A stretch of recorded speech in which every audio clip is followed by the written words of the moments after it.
같아서 저도 마음이 기쁩니다. 여러분 행복하세요? 네, 오늘 같이 주님 앞에 기쁨으로 예배할 수 있는 자리에 나오신 여러분들을 환영합니다. 오늘 특별히 우리 오늘 찬양할 때 오늘 예배를 드릴 때 오늘 우리의 입술로 그 주님의 주님 되심, 그 하나님의 하나님 되심을 고백할 수 있는 그런 예배가 되기를 바라는 마음으로 오늘 예배를 준비했습니다. 여러분들 오늘 입술로 주님께서 행하신 일들을 하나하나 고백하실 수 있는 마음이 준비되셨지요? 네, 오늘 우리 가사가 계속해서 여러 찬양 가운데 여러 가사들이 나올 텐데 그 가사들을 바라보시고 마음으로도 담아두는 것도 좋지만 오늘 입술을 열어서 그 하나님의 하나님 되심을 인정할 수 있는 예배의 시간, 그리고 우리가 그것을 고백해드리는 그런 예배의 시간이 됐으면 좋겠습니다. 오늘 이 자리에 모여있는 사람 모두가 입술을 열어서 우리의 소리로, 우리의 언어로 그 하나님의 하나님 되심을 인정할 수 있는 그런 예배가 됐으면 좋겠습니다. 그런 의미에서 오늘 명섭이도 입술을 열어서 하나님을 입술로 고백할 수 있는 그런 예배 현장이 됐으면 좋겠는데 우리 명섭이는 아직 자기가 자기 얘기를 하는지 몰라요. 오늘 같이 오늘 모두가 입술을 열어서 주님을 찬양하는 예배로 함께 고백하겠습니다. 찬양하겠습니다.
입술은 다른 사람을 지탄하는 입술이 아니라, 다른 사람의 허물을 들추어내는 입술이 아니라 하나님이 행하신 일을 들추어내는 입술인 줄 믿습니다.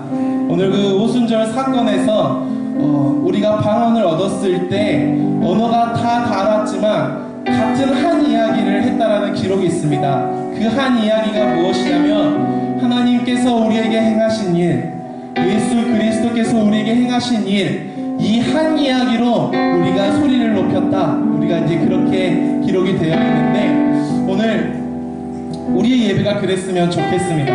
우리의 다른 삶이 모여 있지만 오늘 우리의 한 소리로 주님 앞에 나아갈 수 있었으면 좋겠습니다.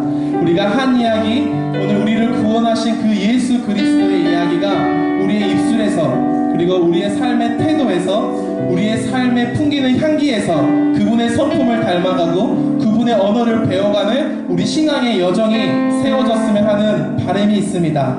오늘 저희 예배 때 자주 부르지 않은 찬양을 할 건데, 이 찬양에 나오는 가사를 우리의 입술에 담아서 함께 고백했으면 좋겠습니다. 예수님께서 우리를 향해 어떤 분이신지, 하나님께서 우리에게 어떤 분이신지 우리 함께 입술로 함께 고백하면서 그분을 함께 높이는 예배로 우리의 언어를 주님께 드리겠습니다. 이 땅 위에 오신 하나님의 보채, 십자가에 달리사 우리 죄 사셨네. 하나님이 그를 지극히 높여 모든 이름 위에 뛰어난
하지 않게 해주십시오. 하나님의 나라를 세우고 하나님을 영화롭게 하며 나의 이웃을 더욱더 빛나게 하는 입술, 사람을 살리는 입술로 거듭나게 하셨사오니 오늘 그 거듭나게 하시는 발걸음에 따라 살아가게 하여 주시옵소서. 우리를 새롭게 하시는 예수 그리스도를 따라 살아가게 하여 주시옵소서. 우리를 죽음으로 이끄는 사단의 권세를 따르는 입술 되지 않게 하시고 우리의 가정과 가장 깊은 친밀함의 자리에서 더욱더 생명력이 솟아나는 입술로 세워지게 하여 주시옵소서. 오늘 우리의 입술을 영화롭게 하시는 주님을 고백하며 우리를 영화롭게 하시는 입술을 주신 주님께 감사드리며 오늘 그 감사함으로 예수 그리스도를 따라가는 입술로 서게 될 것을 간구하며 함께 우리 안에 기도하며 나아가십시다. 기도하겠습니다. 오 주님, 오늘 우리의 입술을 사용하여 주십시오. 오 주님, 나의 입술을 영화롭게 하셨사오니 오늘 우리를 영화롭게 하시는 그 예수 그리스도의 전철을 따라 우리가 그것을 밟아 한 걸음 한 걸음 나아가며 겸손의 삶이 세워지게 하여 주시옵소서. 주여 거짓을 말하지 않게 하여 주십시오. 주의 진리에서 벗어난 죽음의 거짓의 언어를 사용하지 않게 하시고 오늘 나의 입술이 생명의 말, 사람의 살리는 말, 영혼을 깨우며 새 생명 돋아나게 하는 말을 사용하는 놀라운 새 역사의 입술 되게 하여 주시옵소서. 더 이상 비방과 조롱의 거짓을 따르지 않게 하여 주십시오. 허탄하고 망령된 언어를 사용하지 않게 하여 주십시오. 주여 사명의 입술에 대하여 우리의 삶을 올가붙지 않게 하시고 우리를 죄에서 자유케 하시는 예수 그리스도를 따라 자유된 입술로 살아가게 해주십시오. 나의 입술을 해방된 입술 되게 하여 주십시오. 나로 인하여 세계에서 속박된 영혼들을 깨어나는 자유의 언어를 사용하는 입술 되게 하여 주시옵소서. 오 주님, 우리의 가정의 언어가 회복되게 해주십시오. 우리의 가정의 가장 사랑하는 이들이 나누어지는 입술이 가장 아름다운 입술로 세워지게 하여 주시옵소서.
하실 하나님을 기대합니다. 오늘 우리가 변함없이 일하시고 아낌없이 나누어 주시고 신실하게 오늘 우리를 개입하시는 그 하나님께서 우리에게 오늘도 우리가 경험하지 못했던 새로운 일로 그리고 기대할 만한 일로 우리에게 역사하시기를 소망합니다.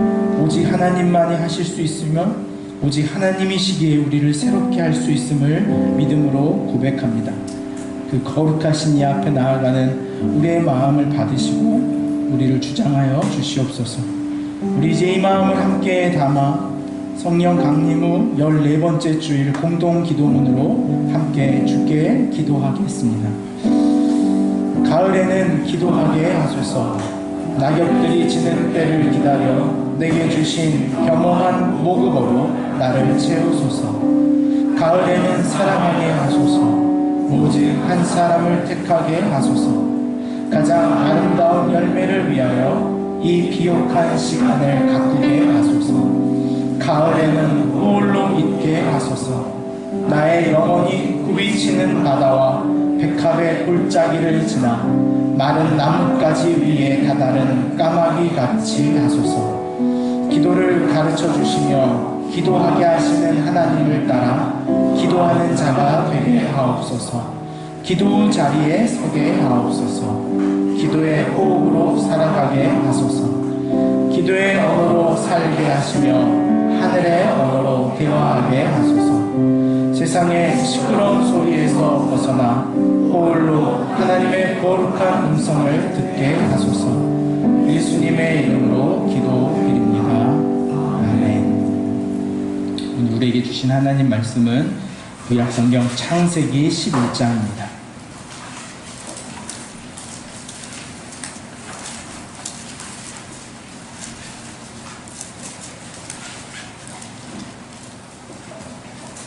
창세기 11장 1절에서 9절까지의 말씀입니다. 창세기는 구약성경의 가장 앞에 있는 책이죠. 창세기 11장은 노아의 홍수 이후에 하나님으로부터 멀어진 인간의 삶을, 인간의 전형을 우리에게 보여줍니다. 바벨이라고 하는 중요한 단어가 나오는데요. 우리도 바벨의 단어를 생각하며 11장 1절에서 9절까지의 말씀을 함께 읽겠습니다. 온 땅에 언어가 하나요 말이 하나였더라.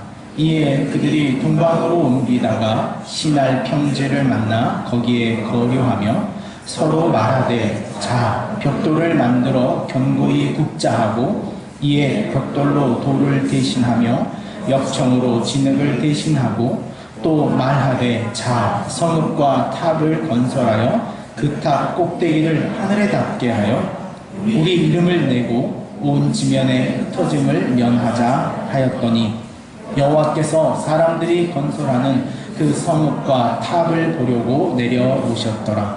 여호와께서 이르시되 이 무리가 한 족속이요 언어도 하나이므로 이같이 시작하였으니 이후로는 그 하고자 하는 일을 막을 수 없으리로다.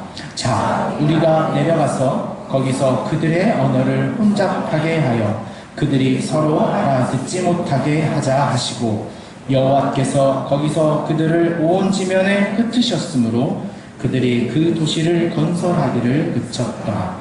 그러므로 그 이름을 바벨이라 하니 이는 여호와께서 거기서 온 땅의 언어를 혼잡하게 하셨음이니라. 여호와께서 거기서 그들을 온 지면에 흩으셨더라. 아멘. 하나님의 말씀입니다. 우리 신약의 말씀 사도행전 2장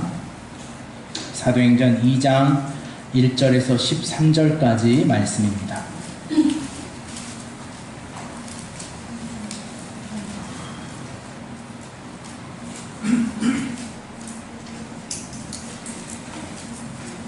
사도행전 2장은 우리가 익히 잘 알고 있는 말씀입니다. 신약의 역사에 예수님의 십자가 사건만큼이나 분명하고 또 기억해야 할 성령 강림의 이야기가 기록되어 있습니다. 사도행전 2장 1절에서 13절까지의 말씀을 함께 읽겠습니다. 오순절 날이 이미 이름에 그들이 다 같이 한 곳에 모였더니 후련히 하늘로부터 급하고 강한 바람 같은 소리가 있어 그들이 앉은 온 집에 가득하며 마치 불의 혀처럼 갈라지는 것들이 그들에게 보여 각 사람 위에 하나씩 임하여 있더니 그들이 다 성령의 충만함을 받고 성령이 말하게 하심을 따라 다른 언어들로 말하기를 시작합니다. 그때 경건한 유대인들이 이 소리가 나매 큰 무리가 모여 각각 자기의 방언으로 제자들이 말하는 것을 듣고 소동하여 다 놀라 신기하게 여겨 이르되 보라 이 말하는 사람들이 다 갈릴리 사람이 아니냐. 우리가 우리 각 사람이 난 곳 방언으로 듣게 되는 것이 어찌 됨이냐. 우리는 바베인과 메데인과 엘라민과 또 메소포다미아, 유대와 갑바도기아, 본도와 아시아, 부르기아와 밤빌리아, 애국과 및 구레네에 가까운 리비아 여러 지방에 사는 사람들과 로마로부터 온 나그네 곧 유대인과 유대 교회에 들어온 사람들과 그레데인과 아라비아인들이라. 우리가 다 우리의 각 언어로 하나님의 큰 일을 말함을 듣는도다 하고 다 놀라며 당황하여 서로 이르되 이 어찌된 일이냐 하며 또 어떤 이들은 조롱하여 이르되 그들이 새 술에 취하였다 하더라. 아멘. 하나님의 말씀입니다. 항상 여기 불 좀 켜주시고, 여러분 앉아있는 자리가 이렇게 노랗게 보여가지고 그 생기 없는 것 좀 다 켜주세요. 네, 반갑습니다.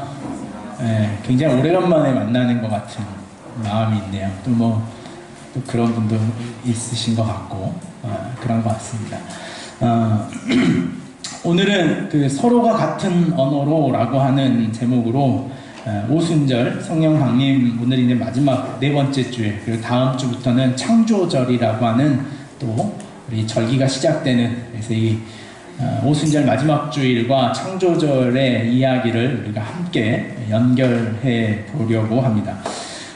많은 동물들도 이 위험에 여기에 먹을 게 있어 또 여기야 라고 하는 이런 간단한 의사소통의 수단이 있는 것으로 잘 알고 있습니다. 꿀벌은 그 꿀벌만의 독특한 춤, 돌고래는 그들만의 독특한 음파로 그 간단한 것들, 여기 와, 먹을 게 있어, 넌 누구니 정도의 간단한 의사소통은 한다고 합니다. 그러나 오직 인간만이 언어를 통하여 어떤 개념을 설명하고 내가 생각하고 있는 것을 타인이 생각할 수 있도록 하는 그 언어적 기능을 가지고 있다는 것이 인간의 독특한 구조, 또 인간의 특징이라고 할 수 있죠. 정보를 전달하고 자신이 그 언어를 통해서 내가 바라보는 세상을 이해하고 살아가는 것, 그것은 인간이 가지고 있는 독특한 구조고 특징일 것입니다. 이 생물학적으로 보면 인간이 언어를 사용하는 것에 대한 구조적 특징이 있다고 말합니다. 그게 뭐냐면 후두라는 후두. 여러분 후두가 어디 있는지 아십니까? 이제 몇몇 분들만 아시겠지만 그래도 저희 교회는 좀 많이 알 거는 같은데 그 빅스토리라고 하는 과학적 접근이 근래에 있습니다. 혹시 들어보셨습니까? 빅스토리라고 하는 인간의 그 인류의 기원으로부터 인간의 유발 하라리라는 저자를 아십니까, 여러분? 좀 아셔야 되는데 이브리 대학에서 역사학을 가르치는 교수죠.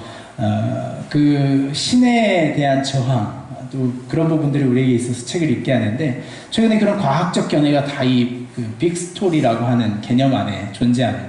인간의 탄생으로부터 인간이 언어를 갖기 시작했던 지점, 그 언어를 갖기 시작했던 지점에 이 과학자들이 과학적 접근으로 발견한 게 뭐냐면 인간의 이 후두의 구조가 변화되던 시점을 인간의 언어적 지점이라고 이야기를 합니다. 인간의 이 후두가 그들의 의견에 의하면, 그들의 논리에 의하면 모든 동식물들이, 모든 그 동물들이 후두와 이 음식물을 삼키는 기관이 함께 있다는 거예요. 그래서 이 기도와 후두가 함께 있기 때문에 음식을 먹으면서 숨 쉴 수 있는 게 대부분의 그 음식을 섭취하는 동물의 특징이라는 거예요. 그러나 인간만이 그 후두가 기도보다 훨씬 아래로 내려옴으로 인간이 먹으면서 말할 수 없는, 삼키면서 숨 쉴 수 없는 인간의 구조를 가졌다는 거예요. 근데 그 이유가 뭐냐면 후두가 아래로 내려가면 내려갈수록 더 다양한 음색과 다양한 언어를 구사할 수 있게 되었다는 것. 그것이 과학적 접근에서 발견한 인간의 그 언어적 지점이에요. 그래서 실제로 노래를 잘하는 사람의 특징이 뭐냐면 그 후두를 아래에 두고 발성할 수 있는 연습을 합니다. 여러분 그 연습을 해보셨습니까? 한번 저랑 한번 해보실래요? 입술을 여러분 이렇게 한번 잡아보세요. 입술 옆. 입술 옆을 이렇게 잡고 혀를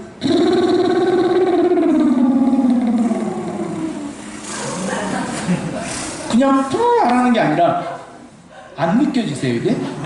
음을 이렇게 내리는 거예요. 그러면서 자신의 후두를 이렇게 아래로 낮추는 연습을 한, 이게 실제로 실용음악에서 하는 그 후두 훈련. 그래서 후두를 얼마나 아래에 두고 소리를 내느냐에 따라서 그 소리의 풍성함 그리고 깊이 그 분명한 음정을 낼 수 있다 이렇게 말을 해요. 그 굉장히 특이한 인간의 구조가 아닌가 싶어요. 언어를 사용한다는 것. 세상에는 언어 통계적으로 한 9,000개 정도의 언어가 발생돼서 현재 사용되고 있다고 말을 합니다. 근데 아마 그거보다 더 수많은 언어들이 있지 않나 싶어요. 우리 이 한국만 해도 같은 언어를 쓰지만 분명히 저희가 이해하지 못하는 방언들이 막 있습니다. 뭐 제주도 방언은 특히나 더 그런 가까운 지역에 있는 보성이라고 하는 지역에서 쓰는 방언을 제가 군대에 있을 때 한번 들었는데 전혀 이해할 수 없는 방언을 하나 쓰더라고요. 묻대다. 묻대박. 여러분 묻대박가 무슨 말인 줄 아세요? 묻대박. 혹시 그 장흥은 안 썼나? 저기 장흥이나 고흥이나 이런 데는 안 쓰나? 묻대다는 말 여러분 아세요?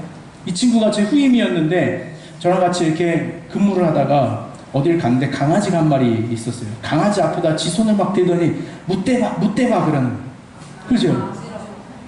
그래서 그 강아지가 뭐 하라는 소리인지 나도 모르겠는데 뭐 하는 소리 했더니 물어봐를 자기 동네 사투리를 묻대라 그러대. 물어봐. 이해가 되십니까?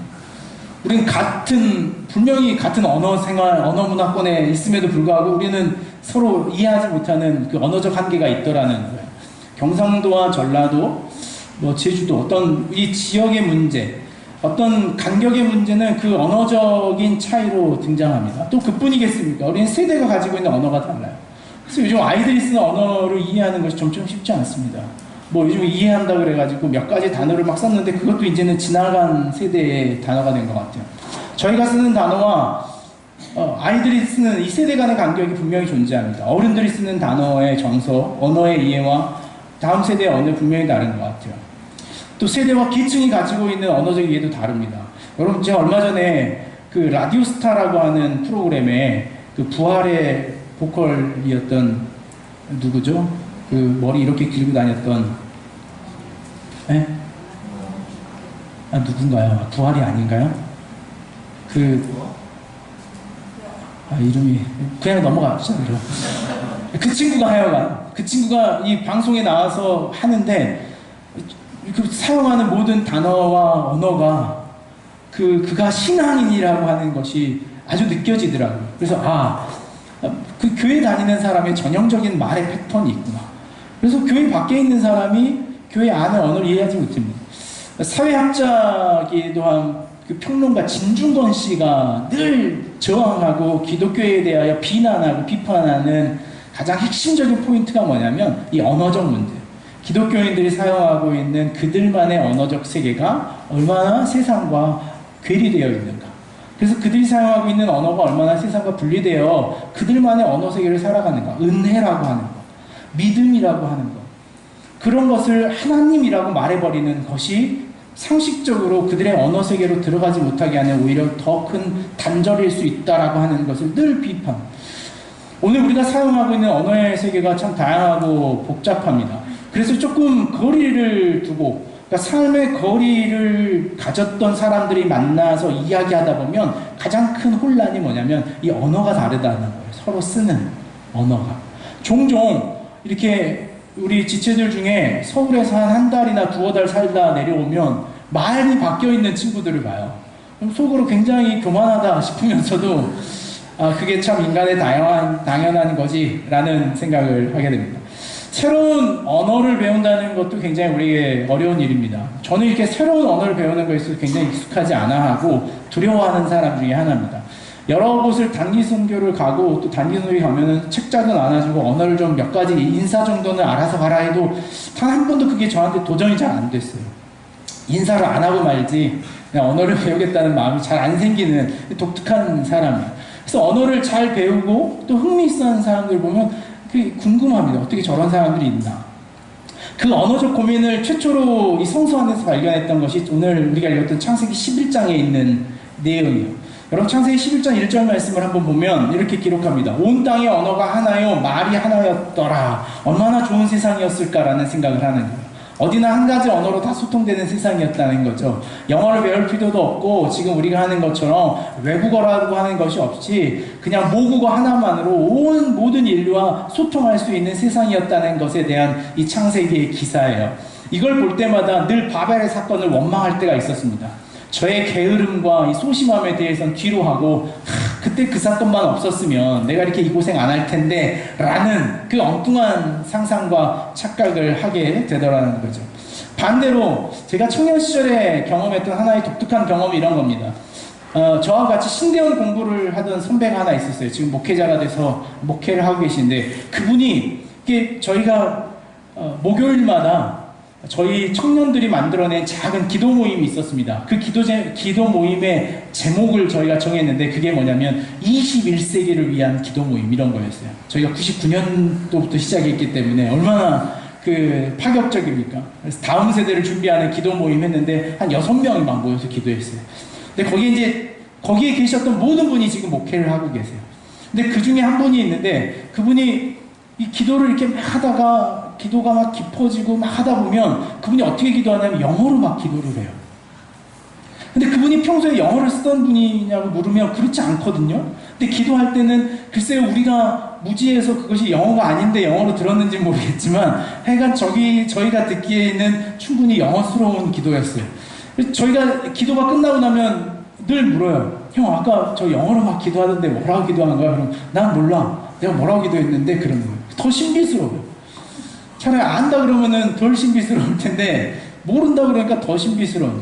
그러면서 오늘 우리가 읽었던 사도행전 2장에 있었던 그 마가의 다락방 오순절에 있었던 사건처럼 우리가 각자 다양한 언어로 방언으로 이야기하되 그것을 자신이 어떻게 하고 있는지 모르는 그 지점에 대한 기대와 소망이 저에게도 많이 있었어요. 그래서 제가 청년 시절에 그런 기도의 제목이 있었으면 하나님 저도 실제 이렇게 영어는 아니겠지만 방언으로라도 영어를 좀 하게 하십시오. 한때 저희 그 기도 모임 안에서 영어로 방언하는 것이 다 기도 제목이었어요. 근데 끝내 하나님은 그 형에게만 주고 나머지 저희들에게는 방언도 안 주셨어요. 방언도. 언어라고 하는 것이 가지고 있는 다양성에 대한 문제, 어려움들 그걸 또 배워야 된다는 것이 있습니다. 최근에는 이러한 문제들을 조금 해결해주는 다양한 과학적 접근들 또 기술 개발들이 있어서 마음으로 좀 위로가 돼요. 그 번역기 같은 거죠. 요즘 번역기가 참 잘 나오는 것 같더라고요. 이게 그냥 말로 해도 바로 이렇게 그 현지 언어로 바꿔주는 것.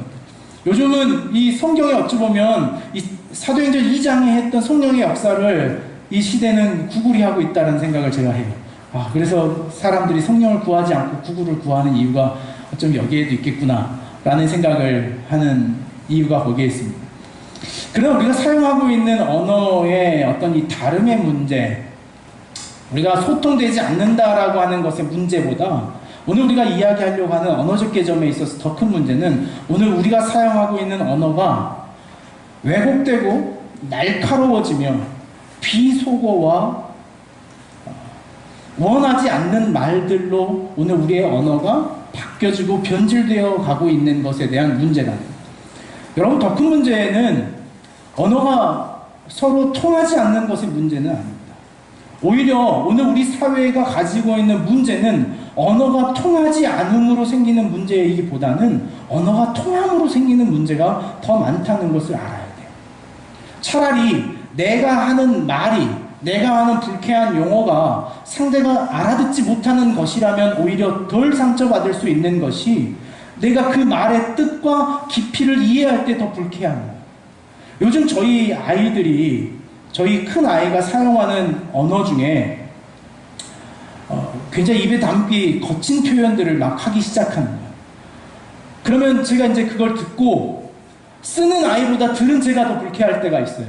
그게 무슨 느낌인 줄 아세요? 쓰는 아이는 그것이 어떤 의미를 갖고 있는 건지 모르는 차원에서 그냥 사회적으로 쓰는 간단한 말처럼 감탄사처럼 던지는 것이 오늘 내 개념 안에는 듣는 사람의 개념 안에는 그 언어적 이해가 더 깊게 이해되기 때문이더라고요. 오늘 언어가 소통되어서 문제, 소통되지 않아서 겪는 문제, 오히려 소통되지 않음으로 우리는 더 친절해질 수 있어요. 소통되지 않음으로 우리는 오히려 외국에 나가면 더 겸손해지는 태도를 봅니다. 그러나 오히려 오늘 우리가 가지고 있는 언어적 문제는 그것이 소통됨으로, 이해됨으로 내가 가지고 있는 얼마나 거칠고 날카로운 것이 상대를 거칠고 날카롭게 흠집낼 수 있는가 알고 있기 때문에 우리가 사는 더 큰 문제를 당하고 있더라는 거예요. 잠언 18장 21절에 있는 말씀입니다. 우리 잠언의 말씀을 한번 찾아볼까요? 잠언 18장은 특별히 우리의 언어적 태도에 대해서 많은 이야기를 합니다. 성경을 여러분이 잡으시고 절반을 뚝 자르면 대부분 잠언이 나옵니다. 잠언 18장 21절.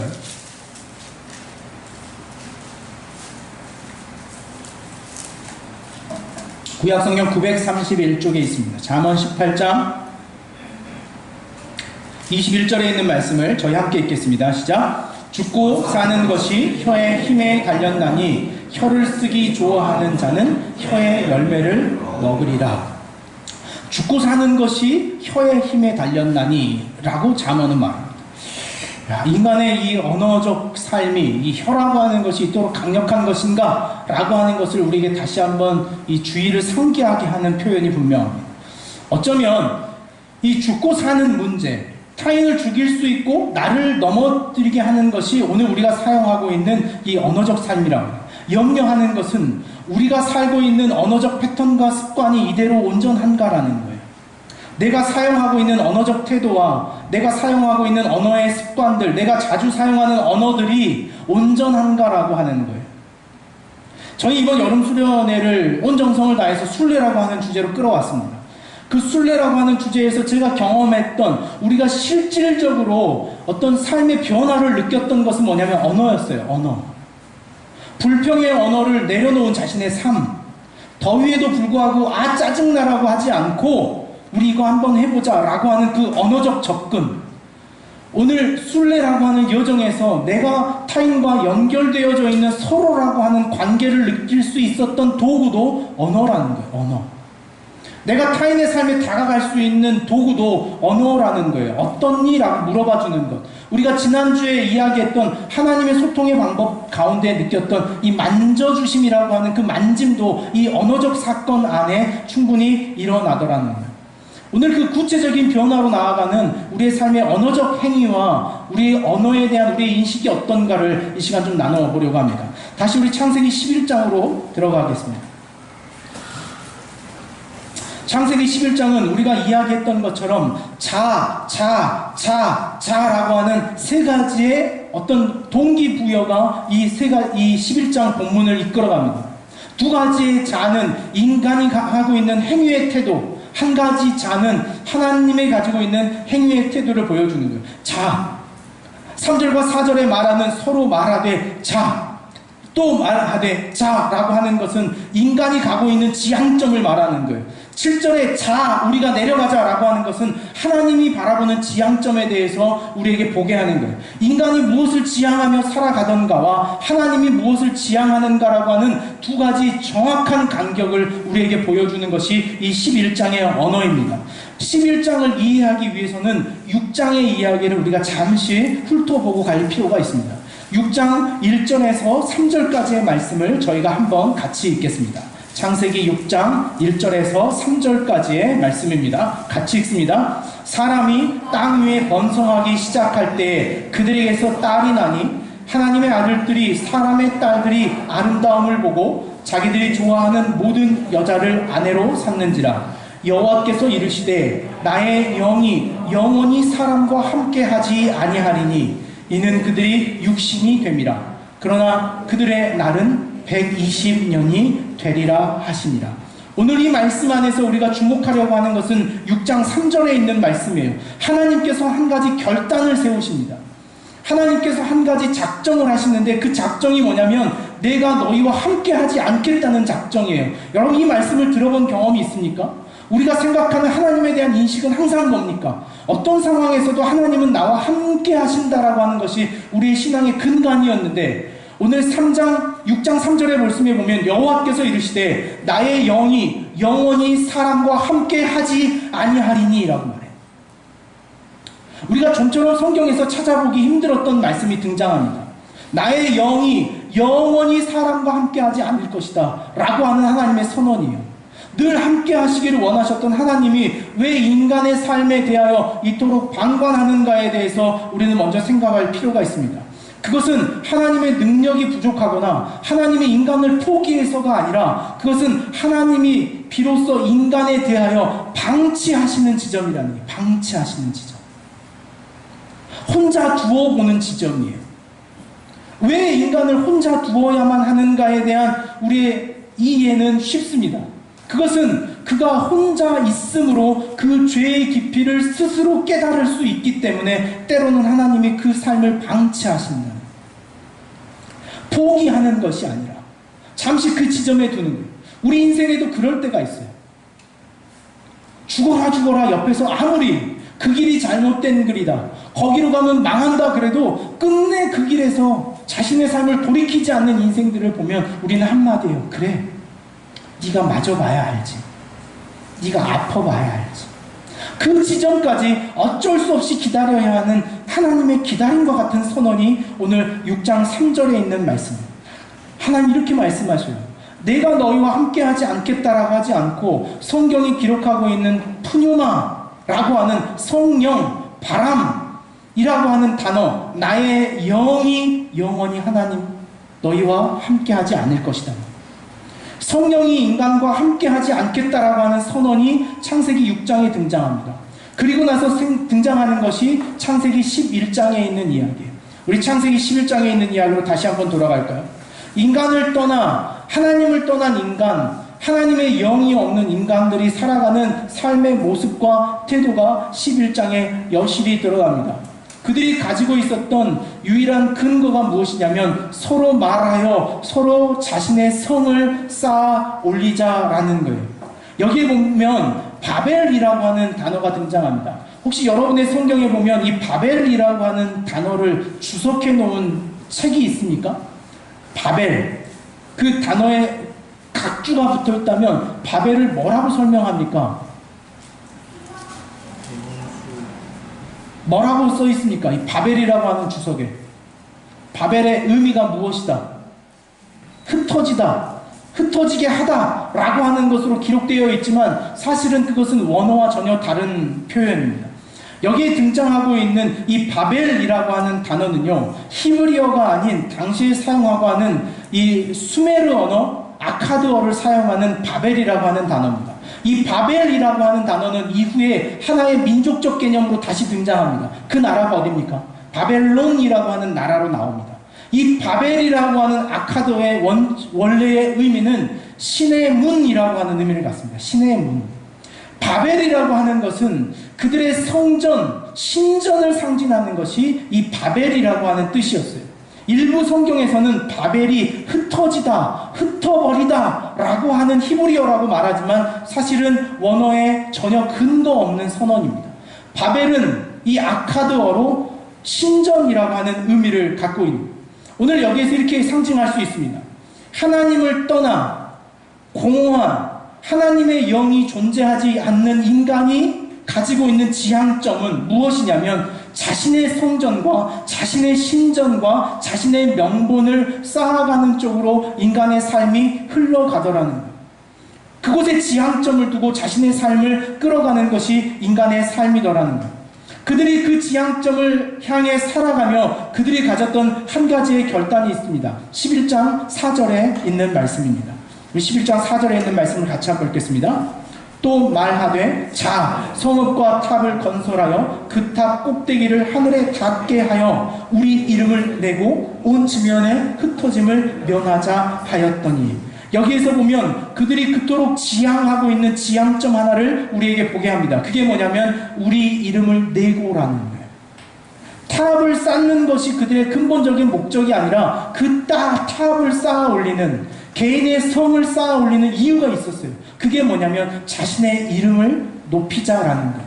오늘 이 말씀을 좀 더 원어적으로 해석하면, 직역하면 이렇습니다. 우리가 우리를 위하여 이름을 만들자라는 거예요. 여기에 중요한 의미가 담겨져 있습니다. 성경의 많은 이야기들을 보면 하나님의 주권이 선언되는 장면에는 하나님이 꼭 하시는 일이 있습니다. 그것은 뭐냐면 그의 이름을 지어줍니다. 그를 명명하는 거예요. 아브라함을 하나님이 민족의 아비가 되게 하며 그의 이름을 아브라함이라고 바꾸고, 사라라고 하는 이름은 공주라는 뜻입니다. 그를 열국의 어미라고 하는 새로운 지향점으로 부르시면서 그의 이름을 사레로 바꾸셨어요. 우리는 성경의 수많은 장면에서 하나님이 만나 그의 삶에 네이밍하는, 이름을 새롭게 지어주는 장면들을 보게 됩니다. 이름이 새로워지는 것. 실제로 지금 유대주의 사회에서는 현재까지도 8일째 되는 남자아이의 할례가 있는 날에 그의 대부가 되는 할아버지나 집안의 가장 어른이 그 아이의 이름을 거기서 호명함으로 그 아이가 실제적 존재가 됩니다. 이름을 불러줌으로 존재가 됩니다. 네이밍하는 거예요. 오늘 우리의 사회를 보십시오. 오늘 우리가 살아가고 있는 사회가 만들어내는 수많은 이름들, 가치들, 이데올로기들이 그 네임 안에 있어요. 어떻게 명명하는가, 어떻게 이름 지어주는가에 따라서 그것에 가치가 있습니다.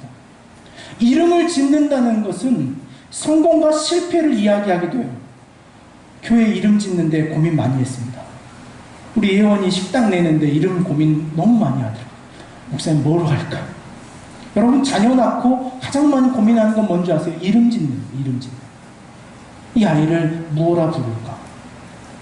이름을 짓는다는 것은 오늘 그들이 바벨이라고 하는 자기 성의 이데올로기와 자신이 하고 있는 일에 대한 명분을 짓는 것을 말하는 거예요.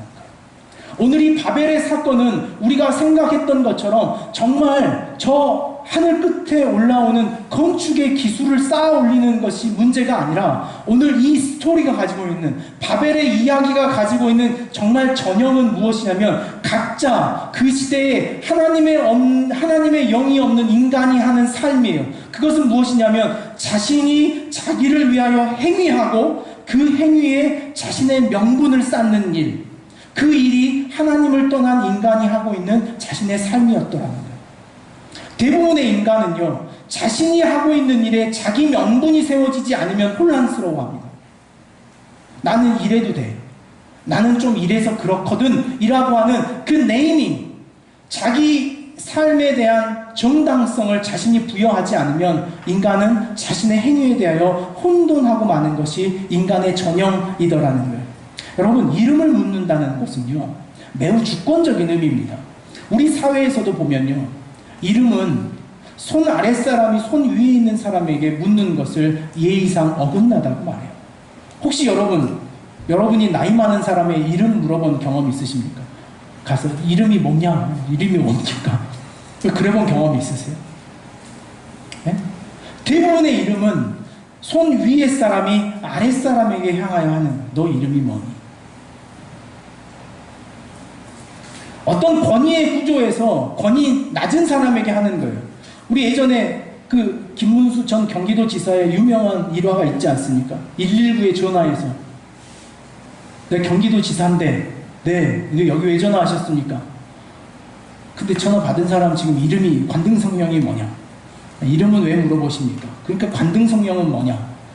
그 김문수 전 지사의 아주 그 인격이 드러났던, 이름을 묻는 것으로 우리는 권위구조에 있다고 생각하는 거예요. 하나님의 이름을 묻습니다. 모세와 하나님의 사건을 여러분 기억하십니까? 하나님이 모세를 부르셨어요. 모세가 하나님을 향하여 이름을 묻습니다. 당신의 이름이 뭡니까? 라고 묻는 거예요. 거기에 하나님이 뭐라고 대답하십니까? 네가 나의 이름을 물을 수 있는 존재가 아니라 나는 스스로 내 이름을 갖는 자다. 이게 하나님의 존재였어요. 모세가 하나님 앞에 당신 누구십니까? 라고 이름을 물을 때 하나님은 그것에 대하여 내 이름은 내 스스로 존재한다. 이게 하나님의 주권신앙과 의식이라는 거예요. 오늘 이 창세기 11장에 등장하는 그 이름을 짓는다는 것, 명분을 만든다는 것, 자기 성을 쌓는다는 것, 내가 하고 있는 행위에 대한 정당성을 갖는다는 것이 오늘 이름을 붙이는 일에 있는데, 오늘 우리가 한 가지 주목해야 할 것은 여기에 있습니다. 그 도구가 무엇인가에 대하여 하나님이 어떻게 보느냐. 여러분, 이 바벨의 타블 사건을 보면 우리 조금 더 좀 예리하게 보자면 그들에게 있어서 하나님이 빼앗아 버려야 할 문제가 뭐였을까요? 손과 발을 잘라버리시던지, 아니면 그들이 할 수 있는 어떤 건축의 기술을 무력하게 하셔도 되는데, 하나님은 그 인간이 자신의 삶과 자신의 신전과 자신의 성을 쌓아가는 것의 도구를 무엇이라고 주목하셨냐면 그것을 언어라고 주목하셨어요. 언어. 그들의 언어가 하나이므로 오늘 그들이 그 멸망의 길을 가고 있구나라고 말하는 거예요. 오늘 여기서 등장하는 인간의 지향점이라고 하는 것은 그들의 언어로 자신의 성을 쌓고 그들의 언어로 타인을 지배하여 자신의 구조 안에 타인을 집어넣으려고 하는 언어적 패턴을 살아가는 것이 베델의 언어였다라고 하나님 말씀하십니다. 오늘 우리의 언어가 여기에 있을 수 있다라는 거예요.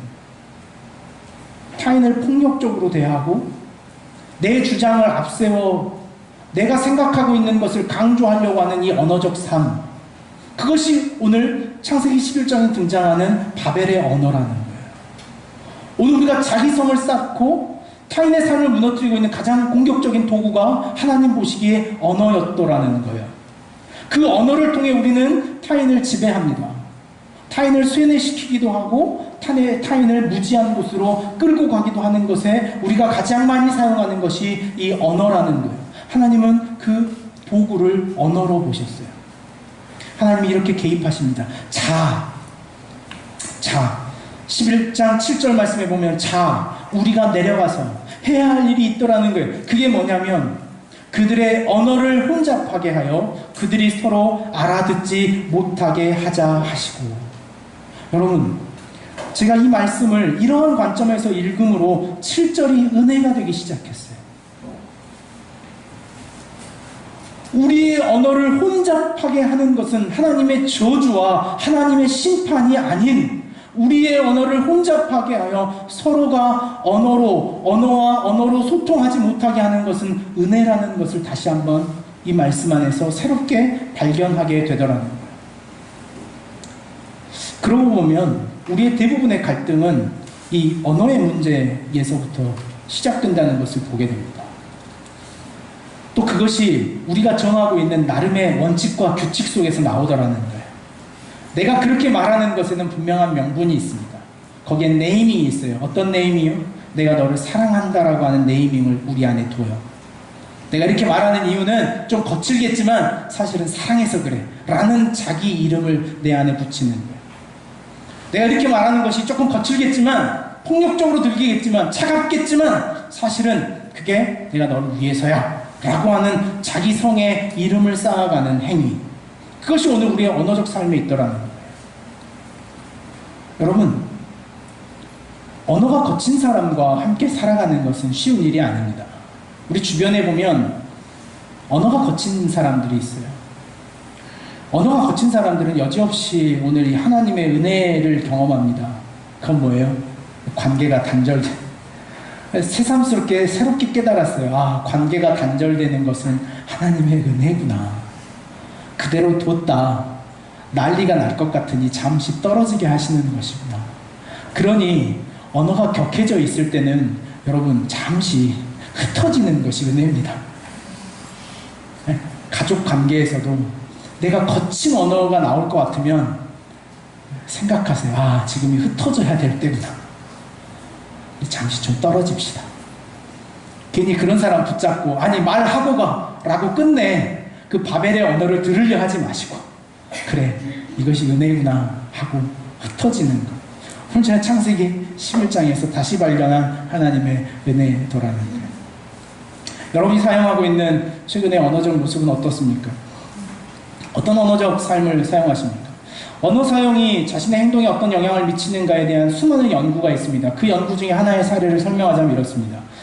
한 대학에서 두 그룹을 나눠서 한 학기 동안 실험을 했습니다. 한 그룹에는 공격적인 언어 패턴을 사용하게끔 하는 숙제들을 반복적으로 제시했습니다. 그들에게 있어서는 공격, 침입, 무례함, 절단, 단절과 같은 단어들로 글짓기를 하는 수업을 한 학기 동안 계속 진행했습니다. 그리고 반대편 그룹에다는 그것보다 훨씬 더 유순한 단어, 사랑, 배려, 수용, 포용, 정의와 같은 단어들로 한 학기 동안 매번 글짓기하는 훈련을 반복적으로 시키고 이들을 그 수업이 끝날 때마다 한 가지의 구조 속에서 의도적으로 집어넣었습니다. 그 구조가 뭐였냐면 원하지 않는 기다림을 겪게 하는 거예요. 예를 들어서 그 자신이 작성한 페이퍼를 나가면서 그 교수에게 다 테스트하고 나가게 하는 거예요. 근데 의도적으로 교수가 그 뒤에 있는 사람을 더 기다리게 하는 거예요. 그 기다림을 참아낼 수 있는 사람들이 있는가 없는가를 보는 거예요. 실제로 그 공격적인 언어적 패턴을 사용했던 사람들은 채 5분이 안 돼서 늘 교수에게 불만했던 거예요. 교수님, 그건 지난주에 했던 이야기잖아요.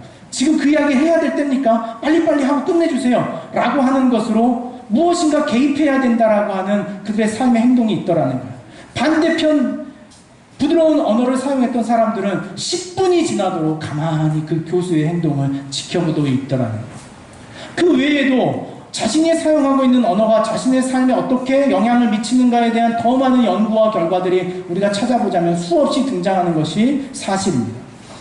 오늘 우리가 사용하고 있는 단어의 문제, 그러나 더 안타까운 것은 그렇다는 거예요. 우리가 살아가면서 쌓아올린 이 바벨의 언어, 나를 보호하기 위하여 타인을 공격하는 이 바벨의 언어를 사용하는 지점이 어디냐? 그것이 우리의 가까운 사람에서부터더라는 거예요.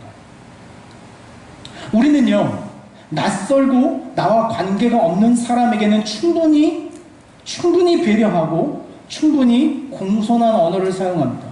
그러나 오늘 우리의 이 바벨의 언어, 타인을 공격하고 지배하려고 하는 이 날카롭고 왜곡된 언어를 사용하는 지점이 대부분 가정이나 가까운 내 사람들에게 그 언어적 사용을 하더라는 것이 오늘 우리가 가지고 있는 문제라는 거예요.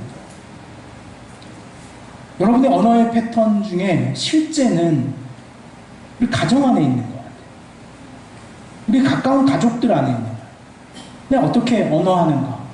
내가 어떻게 언어적 패턴을 사용하고 있는가? 내가 사랑하고 내가 날마다 만나야 할 사람들과 나는 어떤 언어적 패턴을 가지고 있는가? 바벨의 언어, 자기의 성을 쌓고 어긋난 자기 자신을 감추기 위하여 타인을 위협하고 겁박하는 언어적 패턴을 사용하는 것이 오늘 우리가 사용하고 있는 언어적 삶, 무너진 삶, 하나님의 영이 없는 인간의 삶, 하나님께서 그래 끝내 그 관계를 흩어버리시더라는 거예요. 여러분의 결론이 이 흩어짐으로 끝날 수 있다는 사실을 잘 아십시오. 그 은혜의 자리에 설 수 있더라는 거예요. 하나님이 자기 성을 쌓아올리는 인간의 언어를 그대로 방치하시다가는 모든 인간이 괴멸하고 파멸될 것이다 라는 것에 대하여 하나님의 개입이 있었던 것이 자, 우리가 내려가서 라고 하는 하나님의 매우 긍정적이고 매우 자발적인 참여의 언어가 여기 있는 거예요. 자, 이제 우리가 내려가자. 이대로는 안 되겠다 라는 하나님의 개입이 있더라는 거예요.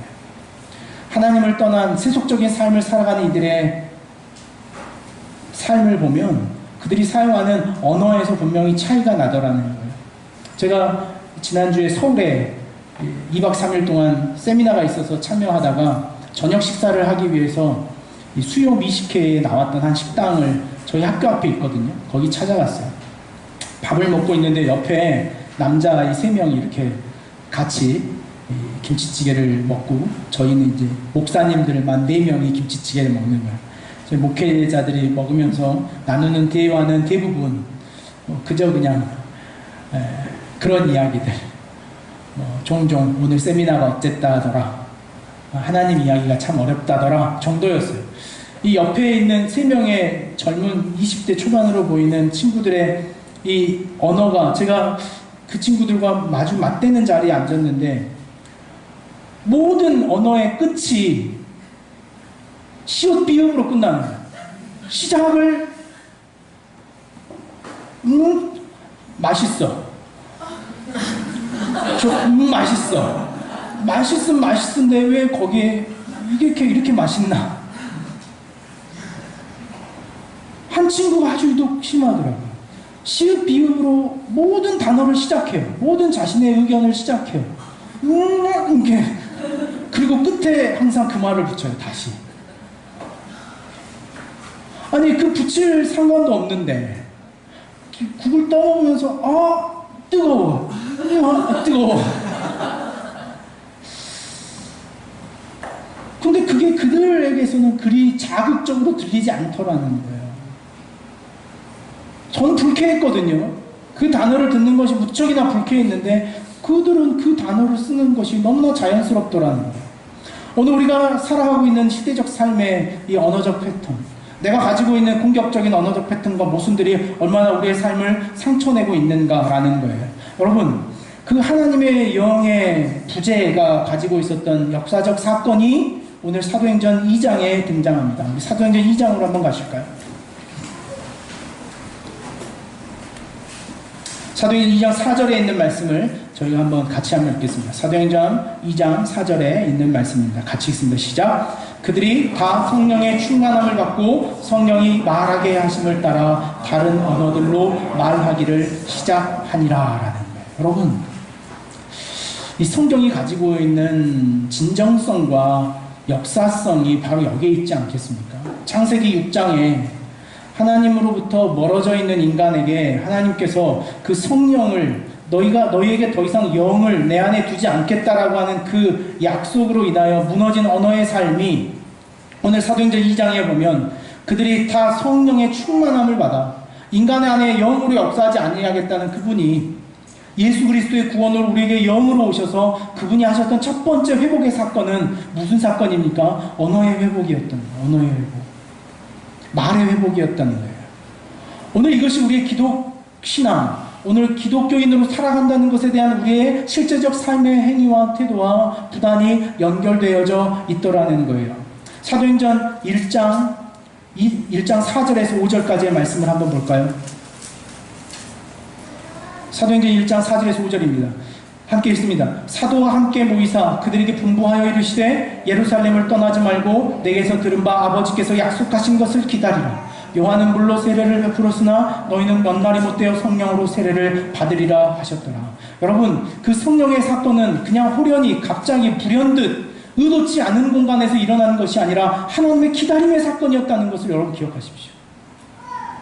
하나님 기다리고 계셨어요. 그들에게 그들의 영이 부어져서 그들의 언어적 삶이 새로운 삶과 만나기를 기다리고 계셨던 하나님의 기다림의 사건이 성령의 사건이더라는 거예요. 오늘 안에 정말 우리 안에 하나님의 구속사와 예수 그리스도의 십자가의 온전함이 우리 안에 있어서 내 안에 성령이 함께 하시기를 원한다면 오늘 우리가 분명히 알아야 할 것은 그 하나님의 기다림의 사건과 만나야 하더라는 거예요. 그 언어적 사건. 내 말이, 여러분 사도행전 2장에 독특한 구조가 있습니다. 다른 언어들로 말하기를 시작했는데 그 말하는 사람들이 놀라는 것보다 그 다양한 방언을 알아듣는 것에도 놀랍니다. 말을 하는 사람이 놀라는 것이 아니라 그것을 듣는 사람들이 놀라더라는 거예요. 9절에서 11절에 보면 얼마나 많은 다양한 언어도로 그들이 소통하고 있는가를 보여주는 거예요. 하나님께서 그들이 사용하고 있는 언어들이 서로 부딪힘으로 쪼개 흩어버리셨던 언어를 다시 하나로 연결해 모아주셨던 사건, 그것이 사도행전의 성령의 사건이더라는 거예요. 요엘서 2장에 보면 이 언약의 사건이 기록됩니다. 남유다가 멸망하기 직전에 바벨론에 의하여 넘어지는 그 남유다에 하나님은 요엘의 선지자를 세우셔서 이 언약적 사건을 이미 약속해 주신 바가 있습니다. 그 약속의 사건을 베드로는 여지없이 사도행전 2장 17절과 21절에서 이렇게 선언합니다. 이는 곧 선지자 요엘을 통하여 말씀하신 것이니 이르렀으되 하나님이 말씀하시기를 말세에 내가 내 영을 부어 모든 육체에 부어주리니 너희의 자녀들은 예언할 것이요 너희의 젊은이들은 환상을 보고 너희의 늙은이들은 꿈을 꾸리라. 그때 내가 내 영을 내 남종과 여종에게 부어주리니 그들이 예언할 것이요 또 내가 위로 하늘에서는 기사를 아래서는 땅에서는 징조를 베풀리니 곧 피와 불과 연기로라. 주의 크고 영원하신 날이 이르기 전에 해가 변하여 어두워지고 달이 변하여 피가 되리라. 누구든지 주의 이름을 부르는 자는 구원을 받으리라 하셨느니라. 아멘. 이 요엘의 선언, 그 성령의 역사의 기다림, 그 창조로부터 무너져 있던 인간의 삶의 언어적 삶의 회복의 역사가 오순절 사건 우리에게 주어져 있더라는 거예요. 오늘 우리가 오순절 마지막 제주를 넘기며 창조절로 시작하는 지점에 있습니다.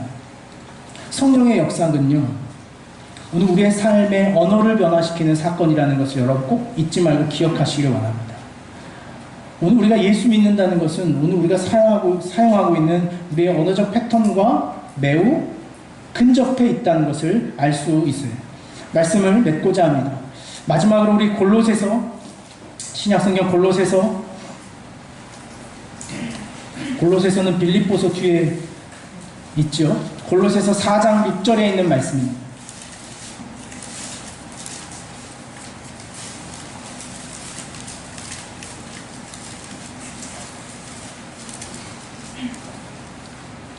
우리 골로새 4장 6절에 있는 말씀을 같이 한번 읽겠습니다.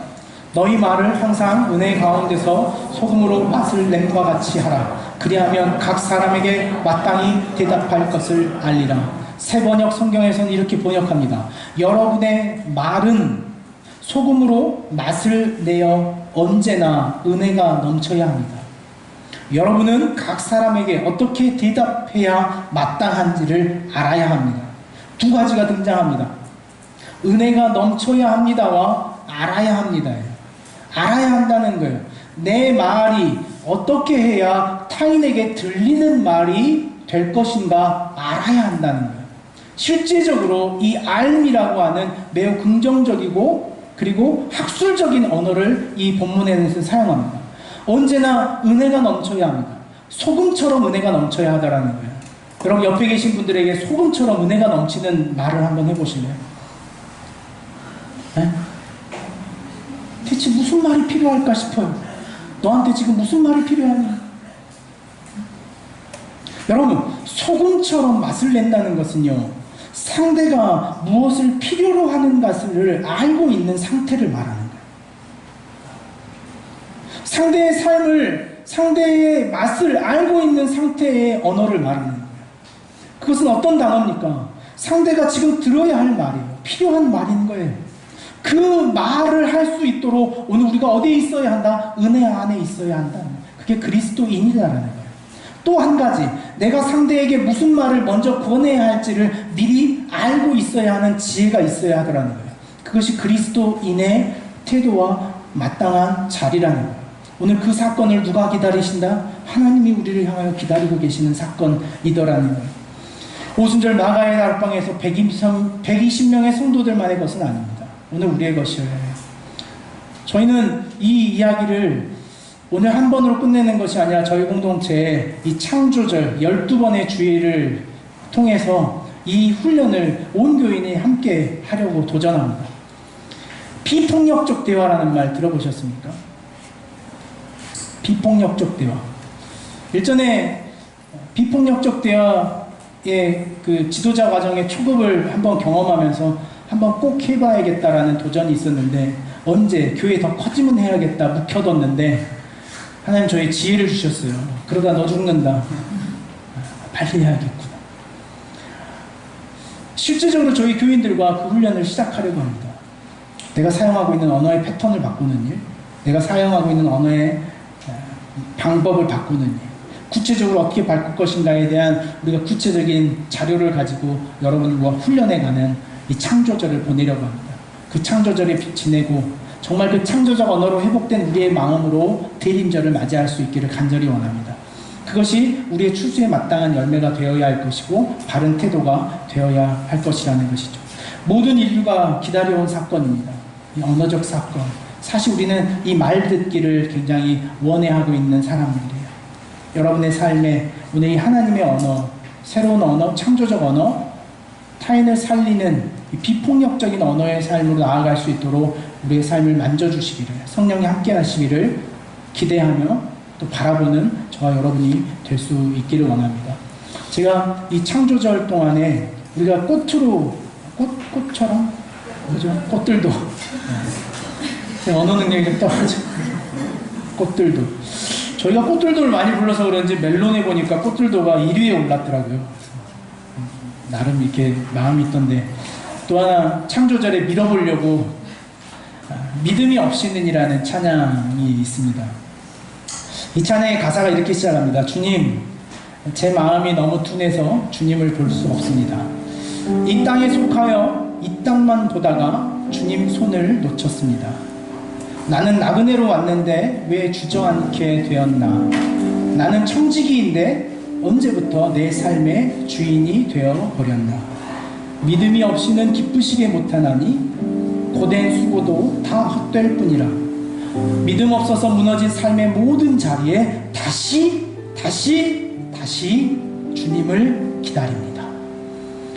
이것이 리테림절을 기다리는 우리의 마음의 고백이 되기를 소망하는 마음이 있습니다.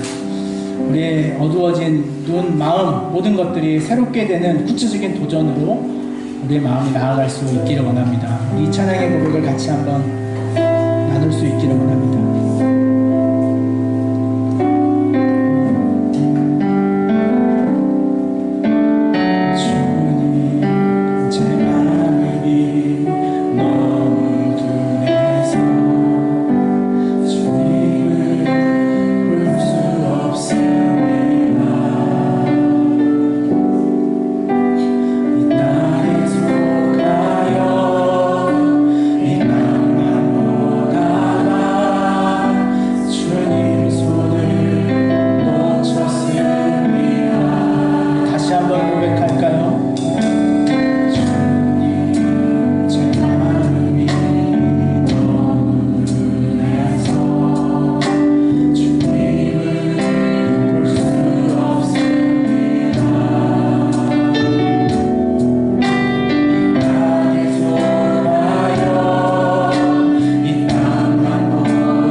무너진 삶의 자리를 다시 세우기를 결단하며 하나님, 오늘 우리가 하나님의 세우신 언어적 삶으로 다시 결단하여 나아갑니다.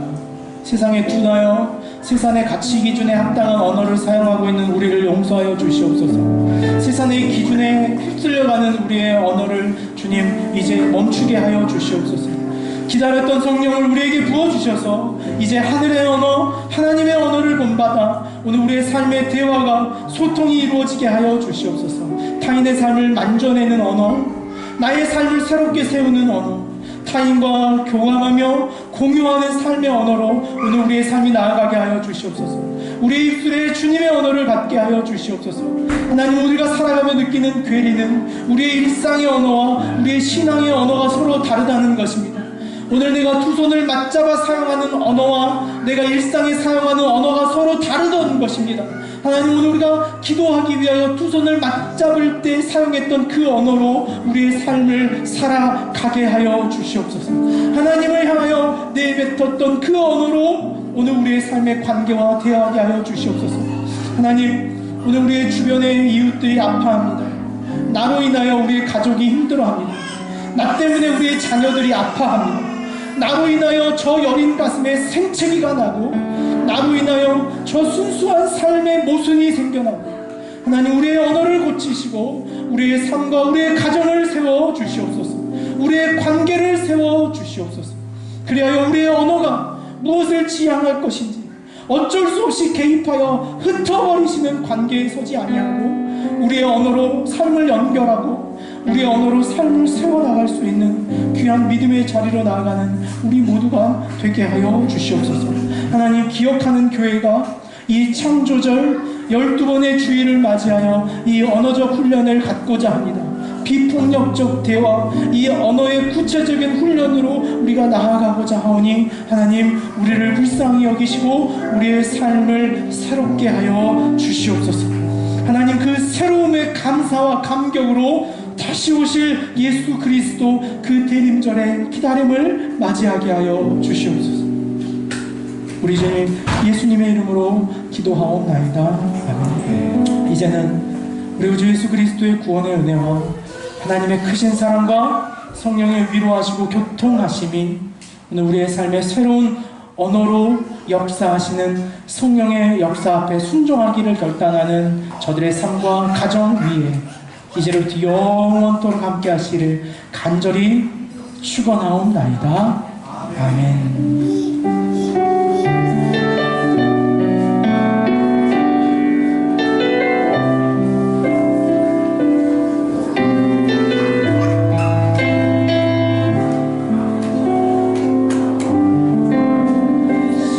우리 이 시간에도 기쁜 마음으로 맞이해야 할 손님이 있습니다. 정말 교회에 처음 온 손님입니다. 우리 은우가 이제 자네 처음으로 이제 저희 교회에 출입을 했습니다. 여러분 좀 다 같이 일어나셔가지고 우리 물된 동산 축복으로 이 귀한 생명을 이곳에 부르신 우리 가정해 주신 하나님께 축복하는 시간 가졌으면 좋겠습니다. 주님 너를 항상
기도합시다.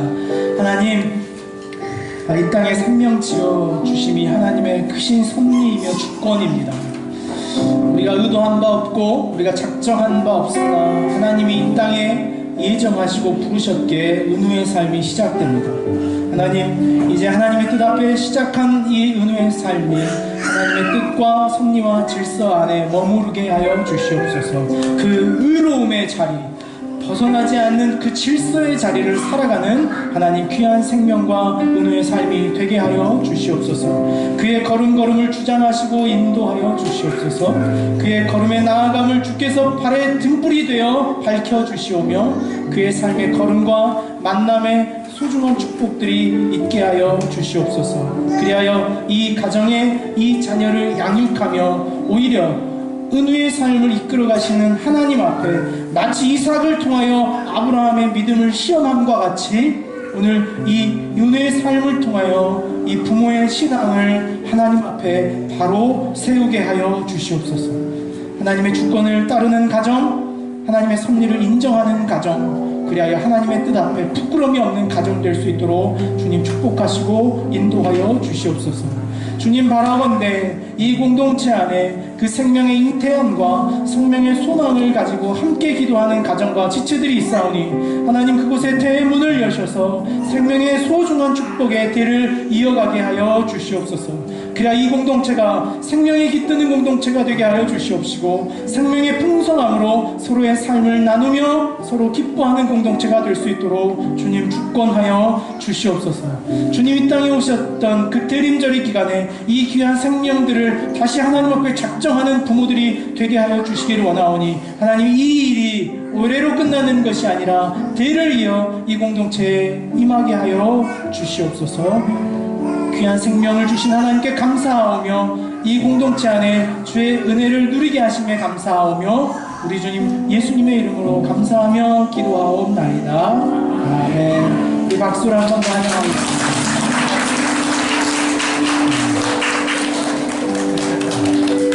들어가셔도 좋습니다. 제가 한 가지 제가 나눠야 될 광고가 있는 것 같아서 원래 설교 막바지에 다루었어야 할 주제였는데 다루지 못한 이야기가 있습니다. 저희가 다음 주부터는 창조절입니다. 창조절의 시작, 그리고 저희 공동체가 가졌던 신앙의 원칙은 그 창조절의 마지막을 추수감사 주일로 저희가 드리는 것이 저희 교회의 전례가 되어 있습니다. 1년밖에 안 됐지만요. 올해도 역시 그렇습니다. 다음 주부터 시작하는 창조절부터 저희 교회 공동체 두 가지 훈련을 하려고 합니다. 하나는 언어적 훈련, 그리고 하나는 신앙의 훈련으로 세례 교육을 저희가 이제 시작합니다. 보통은 한두 번 정도 묻고 답하는 것으로 세례를 주는데 저희 교회는 좀 더 빡셉니다. 6주 정도 저와 만나야 하는 책임이 있습니다. 그래서 미리 이제 마음에 각오를 하시라고 세례 대상자들을 제가 알고 있으니 그분들께 드리는 말씀이에요. 세례 준비하십시오. 6주니까요. 저희가 10월 첫째 주부터 아마 세례 교육을 시작할 계획입니다. 그러니 한 달간 내가 세례 받아도 될지 작정하시고 기도하심으로 마음의 준비를 하시면 좋겠습니다. 우리 유진 간사님, 제가 더불어 하겠습니다. 유진 간사님 제주도 잘 태풍을 이겨내고 오셨다고 합니다. 오늘 매일 성경 나눠드립니다. 우리 순장님들 매일 성경 가져가서 꼭 나눠주시고 9월부터 다시 로마서, 예레미야 다시 말씀으로 시작됩니다. 쉽지 않은 말씀일 텐데 말씀의 나눔의 자리에 같이 있었으면 좋겠습니다. 수요 강단은 돌아오는 수요일까지 저희가 원래 쉬는 계획이었는데 쉬어보니까 제 마음이 허전해서 안 되겠더라고요. 그래서 돌아오는 수요일 날은 저희가 모여서 함께 예배하고 기도하는 시간을 사람 안 만났다니 이렇게 병이 날 것 같아가지고 저를 위해서 수요 예배로 다시 나와 같이 기도하는 시간이라도 가졌으면 하는 마음이 있습니다.